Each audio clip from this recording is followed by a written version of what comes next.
नमस्कार विद्यार्थी मित्रांनो. मागील तासामध्ये आपण फ्रेडरिक विन्स्लॉट टेलर या विचारवंताचा अभ्यास सुरू केलेला होता. हा तो विचारवंत आहे की जो कार्यक्षमतेचा निर्माता किंवा मुख्य उपदेशक किंवा व्यवस्था अभियांत्रिकीचा जनक अशा विविध नावांनी ओळखला जातो.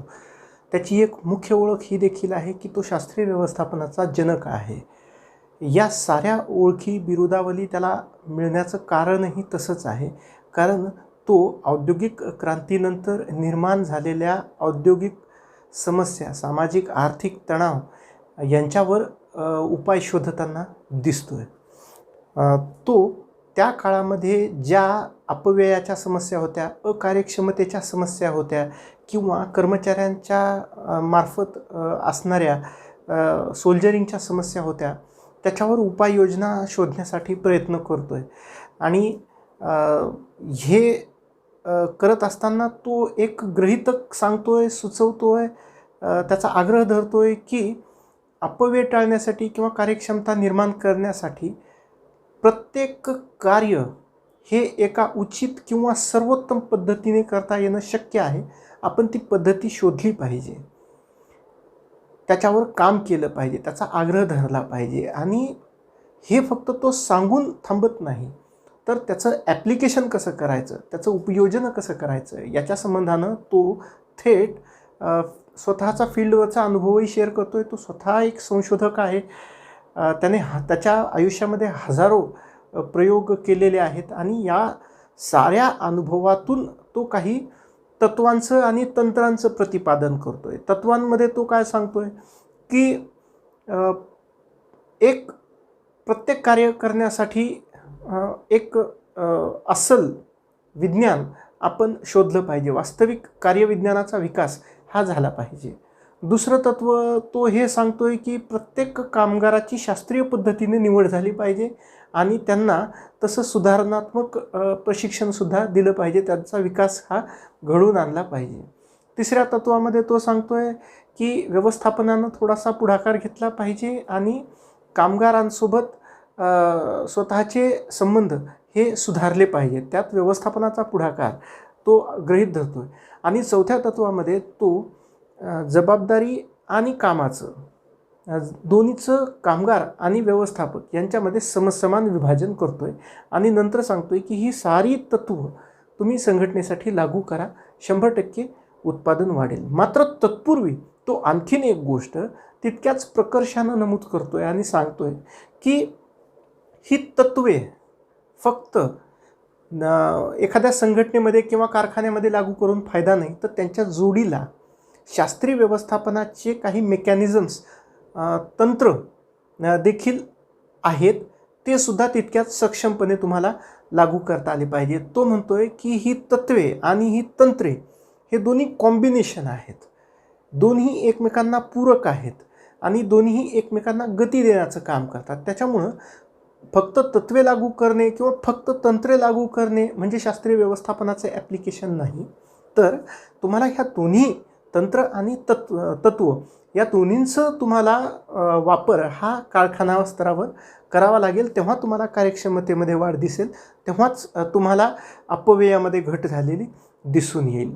मागच्या तासामध्ये आपण शास्त्रीय व्यवस्थापनाच्या तत्वांच्या संबंधानं सविस्तर विवेचन केलेलं आहे.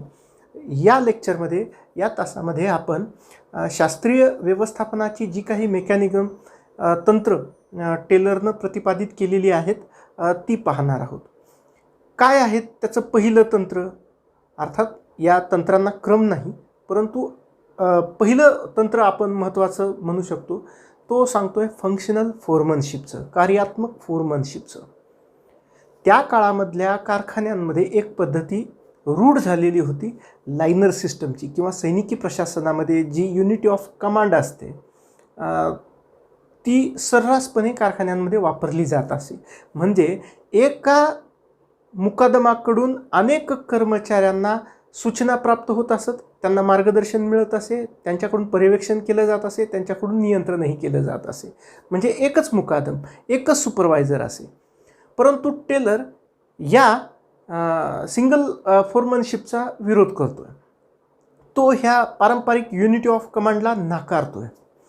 तो म्हणतो की आता विशेषीकरण आपण स्वीकारलं पाहिजे आणि त्यासाठी तो काय करतोय की कारखाना स्तरावर म्हणजे प्रत्यक्ष फील्डवर आणि नियोजनाच्या पातळीवर 4 आणि 4 अशा ॲडिशनल फोरमनची शिफारस करतोय. म्हणजे तो 8 फंक्शनल फोरमन किंवा 8 मुकादमांची शिफारस करतोय की जे विशेषज्ञ आहेत. बरं, असं करून तो कामाचं विभाजन करतोय आणि त्याचवेळी विशेषीकरणसुद्धा साधतोय. हे दोन्हीही जे फायदे आहेत तो ते ह्या एका तंत्रामधून घेतोय. तो काय म्हणतोय की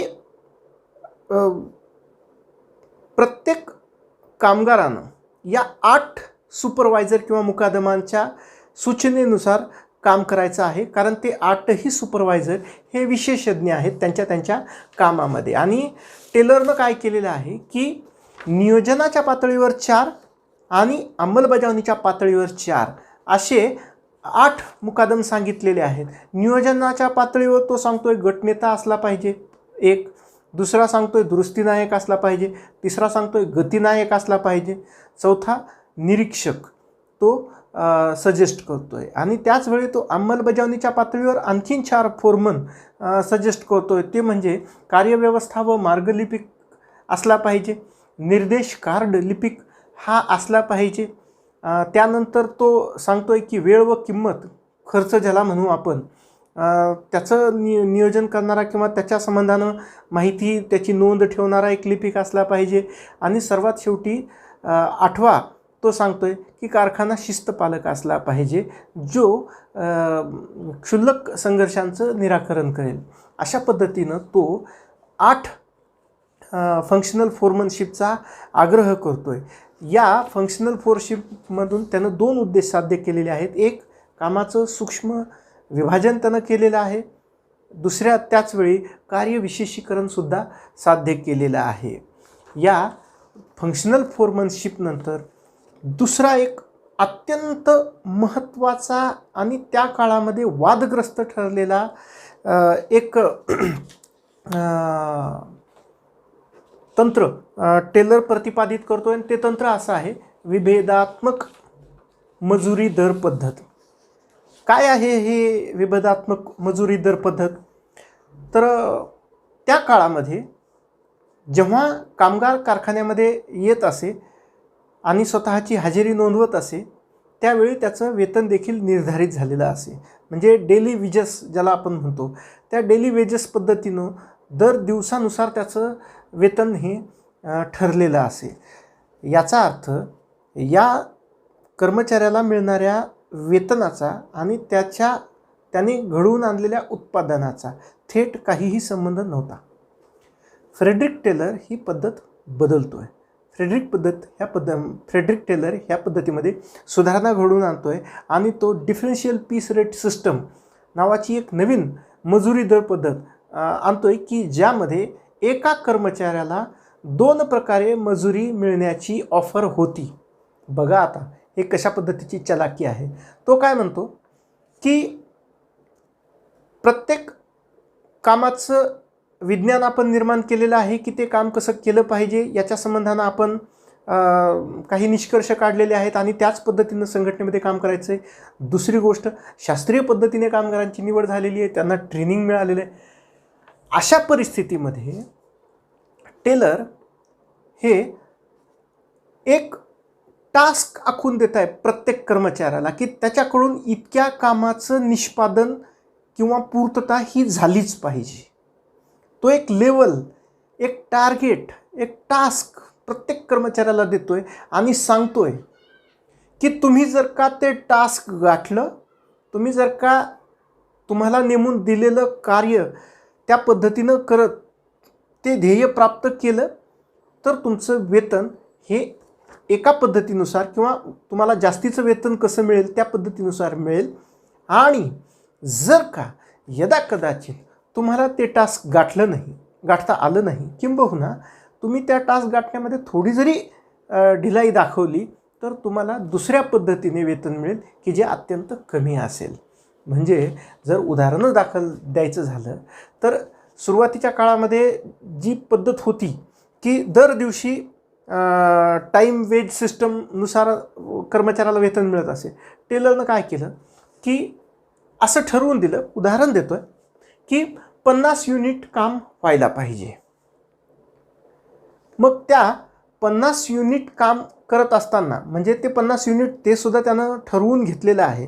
आदर्श कार्यपरिस्थिती, काम करण्याची शास्त्रीय पद्धत, त्याच्यासाठी योग्य कर्मचारी निवडणं, ह्या सगळ्या गोष्टी झाल्यानंतर तो काय म्हणतो की एका दिवसामध्ये किती काम व्हायला पाहिजे, तर 50 युनिट काम व्हायला पाहिजे. आता हे 50 युनिट काम होत असताना जर का एखाद्या कर्मचाऱ्यानं ते टास्क गाठलं, तर समजा त्याला प्रत्येक युनिटसाठी फ्रेडरिक विन्स्लॉट टेलर 30 रुपये ऑफर करतो आहे. उदाहरण देतो आहे. म्हणजे जर का एखाद्या कर्मचाऱ्यानं 50 युनिट म्हणजे जितकं त्याला नेमून दिलेलं काम आहे तितकं पूर्ण केलं की त्याला तो 30 रुपये पर युनिट या दरानं वेतन देणार. म्हणजे 50 युनिट गुणिले 30 रुपये, मग हे होतात 1500 रुपये.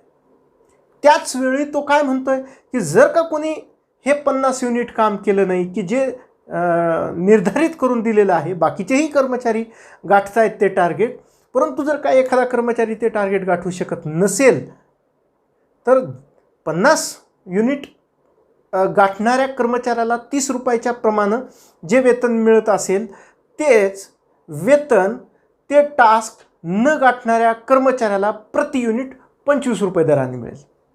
म्हणजे पहा की एखाद्या कर्मचाऱ्याने जर का 50 युनिटच्या ऐवजी 49 युनिट काम केलं, तर त्या 49 युनिटला प्रति युनिट दर असेल 25 रुपये. याचे होत आहेत 1225 रुपये. आणि ज्यानं ते टार्गेट पूर्ण केलेलं आहे, ज्यानं 50 युनिट काम केलेलं आहे, त्याचे होत आहेत 1500 रुपये. म्हणजे अवघं 1 युनिट काम कमी करणाऱ्या कर्मचाऱ्याच्या वेतनामध्ये 275 रुपयाचा नेट तोटा झाला. आता या विभेदात्मक मजुरी दर पद्धतीमधून टेलरला जे गृहीतक होतं ते साध्य झालं. म्हणजे कसं की तो म्हणत होता की ही जी सोल्जरिंगची समस्या आहे की कर्मचारी एका ठराविक लेवलला नेऊन जाणीवपूर्वक उत्पादन रोखून धरतात, थांबवतात, स्वतःच्या क्षमतांचा पुरेपूर वापर करत नाहीत. आता कामगारांना या ट्रॅपमधून सुटण्यासाठी म्हणजे संधीच नाही. म्हणजे त्यानं ते पॅरामीटर ठरवून दिलेलं, युनिट ठरवून दिलेलं आणि सांगितलेलं की हे गाठलात तर तुम्हाला या दराने वेतन मिळेल, नाही तर मिळणार नाही. टेलरचा जो उद्देश होता की कर्मचारी हे जास्त वेतनासाठी जास्त उत्पादन घडवून आणतील, ते साध्य झालं. म्हणजे त्या काळामध्ये टेलरवादावर एक मोठी टीका होत असे, खास करून या विविधात्मक मजुरी दर पद्धतीवर, की तुम्ही शास्त्रीय पद्धतीनं कामगारांचं शोषण करताय. ते कसं आपण पाहतोय. म्हणजे 1 युनिट काम कमी करणाऱ्या कामगाराला तब्बल 275 रुपये कमी मिळत असत, म्हणजे आपल्या आत्ताच्या उदाहरणानुसार. तर ही विभेदात्मक मजुरी दर पद्धती देखील टेलरने शोधलेली आहे. पुढचं तंत्र टेलर काय सांगतोय, तो म्हणतो की काळ अभ्यास झाला पाहिजे. काय आहे हा काळ अभ्यास? तो म्हणतोय की प्रत्येक कर्मचाऱ्याला दैनंदिन कार्याचं ध्येय ठरवून देण्यासाठी हा काळ अभ्यास अतिशय महत्त्वाचा आहे.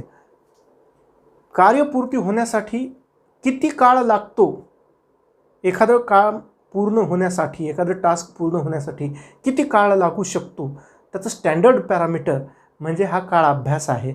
यामधून तो काय करतोय, त्याचं दैनंदिन कार्याचं ध्येय हे निश्चित करतोय कर्मचाऱ्याचं. आणि तो सांगतोय की यासाठी स्टॉपवॉचचा वापर करायला हरकत नाही. आज घडीला आपल्या मोबाईलमध्ये किंवा घड्याळामध्ये देखील स्टॉपवॉच अवेलेबल आहे की ज्याच्यामध्ये आपल्याला सेकंदाचा सुद्धा हिशोब मिळतो. टेलरनं त्या काळामध्ये हे स्टॉपवॉच किंवा काळ अभ्यास सांगितलेला आहे आणि सांगितलेलं आहे की प्रत्येक काम करण्यासाठी किती काळ लागतो याची नोंद ठेवली गेली पाहिजे. म्हणजे काम चोर कोण आहे किंवा काम करण्यामध्ये कुचराई कोण करत आहे किंवा अकार्यक्षम कोण आहे हे ताबडतोब लक्षात यावं. काळ अभ्यास झाल्यानंतर तो आणखीन एक अभ्यास सांगतोय, तो म्हणजे मोशन स्टडी किंवा ज्याला आपण हालचालींचा अभ्यास म्हणतो. तो म्हणतो की त्या काळामध्ये कामगारांना फार मोठ्या प्रमाणावर थकवा येत असे आणि त्या येणाऱ्या थकव्यामुळे त्यांची उत्पादन क्षमता एकदमच घटत असे. टेलर ऑब्झर्व करतोय की अनेक कामगार असे आहेत की जे अशा हालचाली करतायत की ज्या हालचालींची मुळात आवश्यकताच नाही, ज्या अनावश्यक आहेत आणि कर्मचाऱ्यांना त्या थकवा प्रदान करतात. टेलर सांगतोय की प्रत्येक काम करण्यासाठी योग्य हालचाली कोणत्या हे सुद्धा तो अभ्यास करतोय. तुम्ही पाहिलं असेल मध्यंतरी मॅग्रानं त्याच्या मुलाखतीमध्ये सांगितलं होतं, क्रिकेटियर मॅग्रा जो आहे त्यानं असं सांगितलं होतं की तो आधी खूप दुरून रनअप घ्यायचा आणि मग बॉलिंग टाकायचा. तर त्याला त्याच्या कोचनं सजेस्ट केलं की इतक्या दुरून येण्याची आवश्यकता नाही, हालचाली जितक्या कमी होतील तितकं तुम्ही फोकस करू शकता. म्हणजे इतक्या दुरून पळत यायचं नाही की तुम्ही मध्येच थकून जाल आणि त्याचा तुमच्या बॉलिंगवर परिणाम होईल. तशाच पद्धतीचं सजेशन हे टेलरकडून सुद्धा देण्यात आलेलं आहे. तो मोशन स्टडीचा आग्रह धरतोय की ज्याच्यामध्ये तो सांगतोय की प्रत्येक काम करण्याची एक सर्वोत्तम जी पद्धती अस्तित्वात यायला पाहिजे ती यामधूनच येऊ शकते. यामधून कार्यक्षम आणि आवश्यक तितक्याच हालचाली होतील, त्यामुळे कर्मचाऱ्यांना थकवा कमी येईल आणि उत्पादनही वाढेल. अशा पद्धतीनं त्यानं या मोशन स्टडीबद्दल सांगितलेलं आहे. त्याचबरोबरीनं त्यानं आणखीन एक अभ्यास सांगितलेला आहे, थकवा अभ्यास, फॅटिक स्टडी म्हणून. त्यामध्येही तो सांगतो की कर्मचाऱ्यांना अनावश्यक हालचाली केल्यामुळे थकवा येतो. तो थकवा रिड्यूस होण्यासाठी अनावश्यक हालचाली बंद केल्या पाहिजेत आणि त्याचबरोबरीनं तो विश्रांतीच्या बाबतीतसुद्धा सजेशन देतो आहे. आज अनेक मोठ्या मोठ्या मल्टीनॅशनल कंपनीज अशा आहेत की जिथं कर्मचाऱ्यांना दुपारची छोटी झोप घेण्याची परवानगी देण्यात आलेली आहे. म्हणजे थोडीशी विश्रांती केल्यामुळं जर का तुमची कार्यक्षमता वृद्धिंगत होणार असेल तर कुठल्याही कारखाना मालकाला ते पाहिजेच आहे की बाबा तू थोडं आराम कर, तुझी कार्यक्षमता, तुझी ऊर्जा ही पुन्हा युटिलाइज कर आणि दुप्पट उत्पादन घडवून दे. तर टेलरनं हे त्या काळामध्ये सांगितलेलं आहे. म्हणजे साधारणतः 1900च्या आसपास त्यानं ह्या सगळ्या गोष्टी नमूद केलेल्या आहेत. त्याच्यानंतर पुढचं आणखीन एक महत्त्वाची गोष्ट तो सांगतोय ती म्हणजे स्टँडर्डायझेशन, प्रमाणिकीकरण, मानकीकरण किंवा प्रमापीकरण ज्याला आपण म्हणू ते. तो काय म्हणतोय की तुम्ही कर्मचाऱ्यांना प्रत्येक काम कसं केलं पाहिजे, ते बेस्ट पद्धतीनं कसं केलं पाहिजे हे सांगताय. तर ती बेस्ट लेवल जी आहे ती गाठण्यासाठी त्या कर्मचाऱ्याला आवश्यक असणारी परिस्थिती, त्या कर्मचाऱ्याला प्राप्त होणारी उपकरणे, त्या कर्मचाऱ्याला ज्या वस्तूवर काम करायचं आहे किंवा ज्या कच्च्या मालावर काम करायचं आहे त्या सर्व गोष्टींचं सुद्धा प्रमाणिकीकरण झालं पाहिजे. त्या सर्व गोष्टी स्टँडर्ड असल्या पाहिजेत. म्हणजे कर्मचाऱ्याच्या कार्यनिष्पत्तीचं अचूक मूल्यांकन जर करायचं असेल तर तुम्हाला त्या कर्मचाऱ्याला स्टँडर्ड कंडिशनसुद्धा उपलब्ध करून द्याव्या लागतील. म्हणजे तुम्ही जर का एखाद्या 4 व्हीलरची जाहिरात बघितली आजच्या काळात तर तिथं लिहिलेलं असतं की 1 लिटर 25 किलोमीटर आणि पुढे एक स्टार दिलेला असतो. काय असतं त्या स्टारचा अर्थ? तर त्याचा अर्थ असतो प्रमाणित परिस्थितीमध्ये, स्टँडर्ड कंडिशनमध्ये. तर तोच भाग टेलर सांगतोय की तुम्ही जर का कर्मचाऱ्याकडून त्या टास्कची, त्या लेवलची अपेक्षा करत असाल तर तुम्हाला त्याला वातावरणसुद्धा तितकंच स्टँडर्ड किंवा प्रमाणित हे द्यावं लागेल. जर का ते तुम्हाला देता आलं नाही तर त्याच्या उत्पादन क्षमतेवर त्याचा विपरीत परिणाम हा होऊ शकतो. त्याच्या पुढचं तंत्र सांगताना टेलर म्हणतोय की संघटनेमध्ये किंवा कारखान्यामध्ये नियोजन कक्षाची अनिवार्यता स्थापना ही व्हायला पाहिजे. म्हणजे किंबहुना टेलर असं मानतो की कार्याचं नियोजन हेच मुळात शास्त्रीय व्यवस्थापनाचं हृदय आहे.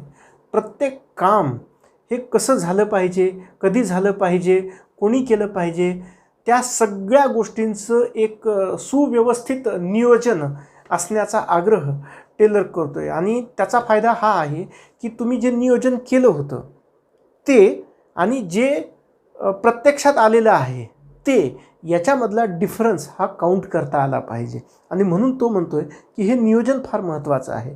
म्हणजे तुम्हाला ऑन पेपर जे टार्गेट दिलेलं आहे ते तुम्ही किती अचीव केलेलं आहे हे तुम्हाला लक्षात येईल. म्हणजे तुम्हाला तुमच्या चुका कळतील, तुमच्या उणिवा कळतील, तुमच्या मर्यादा कळतील.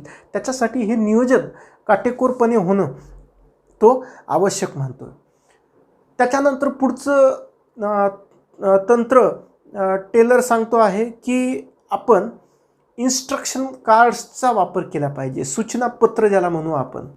म्हणजे तो सांगतो आहे की तुम्ही प्रत्येक कर्मचाऱ्याला हे सूचनापत्र द्यायचं आणि तो त्याच्यावर मेन्शन करून ठेवेल की आज त्यानं काय काम केलं, किती वाजता केलं, कशा पद्धतीनं केलं आणि त्याला त्या संबंधाने सूचना देखील मिळत जातील. आजही तुम्ही जर का मारुती ऑटोमोटिव्हच्या शोरूममध्ये गेलात किंवा दुसऱ्या एखाद्या होंडाच्या शोरूममध्ये गेलात तर तिथं प्रत्येक कर्मचाऱ्याला हे सूचनापत्र किंवा इन्स्ट्रक्शन कार्ड देण्यात आलेले आहेत की ज्याच्यामध्ये तो कर्मचारी प्रत्येक गाडीच्या सर्व्हिसिंगनंतर तिथं मेन्शन करून ठेवतो की कोणती गाडी होती, काय प्रॉब्लेम होता, त्याच्यावर त्यानं काय काम केलं, किती काम केलं, ह्या सगळ्या गोष्टी. याच्यामुळं त्या कर्मचाऱ्याचं सुद्धा रेकॉर्ड तयार होतं, काय काम केलेलं आहे त्याचंसुद्धा रेकॉर्ड तयार होतं. तर ह्या सूचनापत्रांचा वापर करण्याबाबत सुद्धा टेलर हा प्रचंड आग्रही आहे. कोणतं कार्य केलं, किती वेळ केलं, कसं केलं, ह्या सगळ्या गोष्टी त्याच्यामध्ये नमूद असल्या पाहिजेत. या संबंधानं तो स्पष्ट सूचना देतो आहे, तसा आग्रह धरतो आहे. त्यानंतर त्यानं सांगितलेलं आहे की स्लाईड रूल्स असतील किंवा तत्सम वेळेची बचत करणारी जी उपकरणं आहेत त्याचासुद्धा वापर हा झाला पाहिजे. स्लाईड रूलच्या माध्यमातून काटेकोरपणा हा येतो आणि त्यामुळं तुमच्या फार मोठ्या वेळेची बचत ही होते. त्यानंतर टेलरनं आणखीन एक तंत्र सांगितलेलं आहे ते म्हणजे अपवादात्मक व्यवस्थापन, मॅनेजमेंट बाय एक्सेप्शन. हे सुद्धा एक तंत्र आहे की जे अनेक विचारवंतांनी आपापल्या पद्धतीने नमूद करण्याचा प्रयत्न केलेला आहे. या तंत्राला अनेक विचारवंतांनी आपल्या आपल्या भाषेत परिभाषित केलेलं आहे. कोणी याला 80-20 पॅटर्न म्हणतो किंवा कोणी याला प्रिन्सिपल ऑफ इनबॅलन्स या नावानं बोलवतो किंवा प्रिन्सिपल ऑफ लिस्ट एफर्ट्स असं देखील याच्या बाबतीत म्हटलं जातं. तर दैनंदिन प्रमाणित कामगिरी मुळात हे व्यवस्थापकाचं कामच असून जे रुटीन काम आहे ते व्यवस्थापकाचं काम नाही. मग व्यवस्थापनानं कोणती कामं केली पाहिजेत तर त्यांना अपवादात्मक कामं केली पाहिजेत. म्हणजे अतिशय कमी कामं जर केली त्यानं किंवा जी रुटीन नाहीत, जी दैनंदिन नाहीत, जी अपवादात्मक परिस्थितीत उद्भवणारी कामं आहेत, फक्त त्यानं तीच जर कामं केली तर तो त्याच्या कामावर लक्ष केंद्रित करू शकतो, फोकस करू शकतो, महत्त्वाच्या कामांना तो न्याय देऊ शकतो. आणि म्हणून टेलरनं हे अपवादात्मक व्यवस्थापनाचं तत्त्व देखील सांगितलेलं आहे. आणि तो सांगतोय की ही 20% किंवा एक अपवादात्मक परिस्थितीतली कामे व्यवस्थापकाने करावीत आणि बाकीची कामे ही त्याच्या अधीनस्थांकडून त्याने करून घ्यायला हवीत.